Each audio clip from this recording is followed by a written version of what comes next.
In this lesson, we're going to review options for generating JSON responses and RESTful services. I'm going to use the predictions 3 service, which is written in JAX-RS, for illustration. You're looking at the working file json.txt. So if you look at line 1, where the cursor is placed, you see the standard Java XML annotation at XML root element, and then lower at line 2, you see another annotation at XML element. That's on the getter for the who property. There are similar annotations on the getWhat and the getID properties. The result of these annotations is the following. If you come up and look at this comment, I'll highlight it. You see that the outermost element in the XML document is prediction, and then inside, nested inside, are ID, what, and who elements. That's basically the result of those annotations. There's nothing in the code itself that explicitly generates this XML. The JAX-RS does that automatically because of the annotations. Now, it's fair to say, I think, that Java's support for XML has been solid right from the start, and you could make the case nowadays that it's best in breed. So it's quite good. It's certainly adequate to any task that we might have in XML. With JSON, it's a different story. The JSON support is quite good, but it's mostly third-party. So, for example, down here at this bullet point, I single out JSON, and you see the URL there.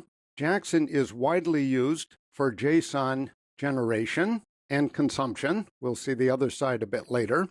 It's the JSON package that's used in the predictions 3 service.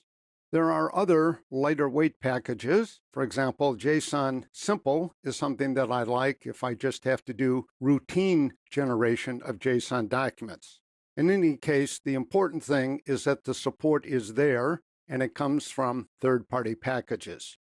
Now, the predictions 3 service could rely upon the JAX-RS runtime to generate both XML and JSON automatically, but the predictions 3 service doesn't do that. Instead, the JSON is generated manually.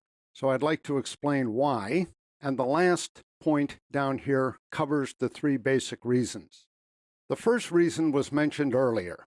That is, JAX-RS will generate JSON payloads automatically, but the requester has to inject an HTTP header into the request.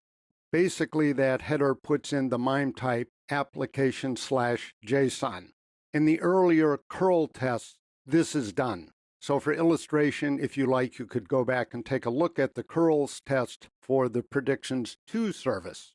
The second reason is that the predictions 3 service already has a uniform style of RESTful routing. So for example, if the client wants an XML response for all of the predictions, the URI would be /predictions/XML. If the client would prefer JSON, then it would be /predictions/JSON.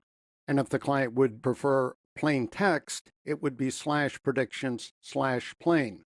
So the routing already covers the desired type.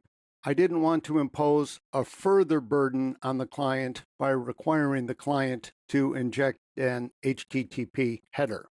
Finally, it's really no big deal. It's quite easy to generate a JSON payload given either JSON or one of the other libraries. So for example, in the very last line, you see the code at the end, new object mapper, and so on, that's used to generate a single prediction.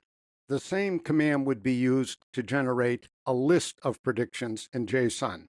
So there's really very little burden to what I just described as the manual generation of JSON documents.